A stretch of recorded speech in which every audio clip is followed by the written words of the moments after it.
መግለጺ ካብ ግሩፕ ካፒታን ኤርትራ እዚ ግሩፕ እዚ ንተሓታትነት ግልጽነት ሕጋውነትን ንምርጋጽ ዝተጠርነፈ እዩ።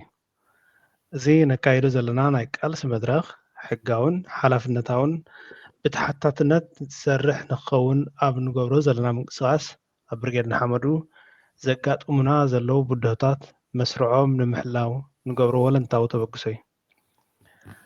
ኣብ ከይዲ እዚ ምንቅስቓስ ንብርጌድ ንሓመዱ ዓወትን ኣሳልጦን እናተመነና ነገራት ብንጹር ክኸዱ ዝዓበየ ጠለባትና ኮይኑ ኣብ ዝሓለፈ እዋናት ኣብዚ ቃልሲ ዘጋጥሙን ዘሎ ጉድለት ሕጋውነት ተሓታትነት ግልጽነት ብዓብዩ በኺሩ ብምጽንሑ ቃልስና ንድሕሪት ይጉተት ኣሎ። ምስ እዚ ኣብ ሃገርናን ከባቢኡን ኣጋጢሙ ዘሎ ሓደሽቲ ምዕባለታት ኣብ ድልውነት ይኹን ውሳነ ድሒርና ስለ ዘለና ምንቅስቓስ ብርጌድ ንሓመዱ ብቕልጡፍ ምትዕርራይ ክገብር ይግብኦ። ኣብ ሃገርናን ዞባናን ዘንጸላሉ ዘሎ ኩናትን ወረኹናትን ስግኣት ስለ ዝሓደረና ከም ተቓለስቲ እጃምና ንምምርካት መርገጺና ከነፍልጥ ግዜ ዝጠልቦ ግዴታ እዩ። ምስ ኩሎም ተቓለስትን ዓለም ለኻዊ ሓይልታትን ተናቢብና ውሳኔታትና ከነፍልጥን እጃምና ከነበርክትን ድማ ይግባእ። ምዚ ዘይተርፍ ዝመስል ኩናት እቲ ብዙሕ ዋጋን መስዋዕትን ዝተኸፈለሉ ልኡላዊ መሬት ኤርትራ ኣብ ሕቶ ምልክት ክኣቱ ኣይግባእን። ቃልስና ሕቶ ፍትሒ ብምዃኑ ብምግዛብ ብጀካ እቲ ተቓሊስና ከነረጋግጾን እንደሊ ዲሞክራስያዊ ዓወት ምስ ካልኦት ሃገራውያን ሓይልታት ይኹን ናይ ደገ ሓይልታት ንኸዶ ኸይዲ ድሕነት ህዝብናን ክብሪ ልእላውነትናን ዝሕሉ ክኸውን ይግባእ። እዚ ከምዚ ኢሉ ከሎ ገለ ስሱዕ ናይ ስልጣንን ንዋትን ህርፋን ዘለዎም ዘይሓላፍነታውያን ሰባት ባዕላዊ ዝኾነ ዝተፈላለየ ርእይቶታትን መግለፂታትን እናውፅኡ ምስ መንግስቲ ብልፅግና ክንሰርሕ ኣለና ዝብሉ ወገናት እውን ኣይተሰኣኑን። እዚ ድማ ንቃልስና ኣብ ሓደጋ ዘእቱ ከይዲ እዩ።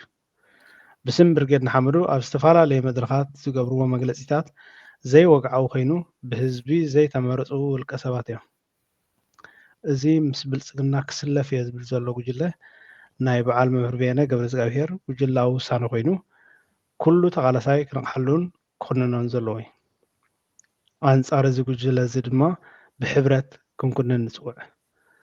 ንሕና ከም ደለይት ፍትሒ ምስ ኣብ ዓድና ዘሎ ስርዓት ደኣምበር ምስ ሃገርናን ህዝብናን በኣስን ፅልእን የብልናን። እዚ ብመምህር ቤነ ዝምራሕ ጉጅለ ግን ንሃገርናን ህዝብናን ኣብ ሓደጋ ዘእቱ መገዲ ብኢደ ዋኒኑ ብዘይ ዝኾነ ውክልናን ምስ መንግስቲ ብልፅግና ብምስማዕ ኣብ ልዕሊ ሃገርናን ህዝብናን ቁልዑ ኩናት ኣውጁ ይርከብ። ንኣብነት ኣብ ብረኸሸው ካልኦት መራኸቢ ብዙሓንን እንዳኸደ ብርጌድ ንሓመዱን ደለይት ፍትሕን ዘይውክል መግለፂታት ዝገበሮ ናቱን ናይ ጉጅሉን ጥራይ ምዃኑ እናስመርና ኩሉ ተቓላሳይ ኤርትራዊ እዚ ዘይሓለፍነታዊ ጉጅለ ዝህቦ መግለፂታት ክምርምሮን ከስተውዕለሉን ንላቦ። ብርጌድ ንሓመዱ ንጹር ሃገራዊ ቻርተር ከይነደፈ ብስም ብርጌድ ንሓመዱ ዝግበር ናይ ምትላል ዲፕሎማሲ ርክባት ተቐባልነት የብሎምን።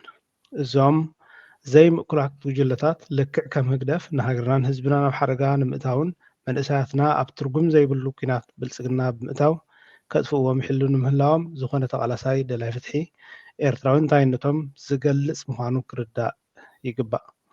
ብዓብዩ ኣብ ብራኸሾው ብመምህር ቤነ ዝተገብረ ቃለ መሕትት ኣብ ልዕሊ ተቓለስቲ ብርጌድ ንሓመዱ ዘለዎ ንዕቀትን ነቲ ብዙሕ ዋጋ ዝተኸፈሎ ቃልሲ ብርጌድ ንሓመዱ ድማ ላግፂ ገይሩ ከም ዝርኦ መጠን ክኹነን ይግባእ። ኣብ መወዳእታ ብርጌድ ንሓመዱ ብህዝቢ ዝተመረፁ መራሕቱ ክመርሕዎን ከመሓድርዎን እንተዘይክኢሎም እዚ ቃልሲ ኣብ ሓደጋ ክወድቕ ምዃኑ ከነገንዝብ ንፈቱ።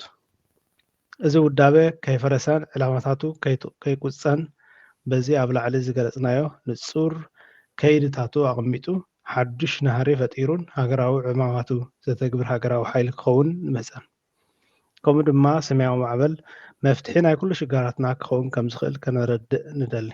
ደጊምና ንኩሉ ሃገራዊ ተቓላሳይ ሰላምን ጥዕናን ንምነ ቲም ካፒታን ካብ ጀርመን፣ ካናዳ፣ ሽወደን፣ ሕብረት መንግስታት ኣሜሪካ፣ ሆላንድ፣ ስዊዝ፣ እስራኤል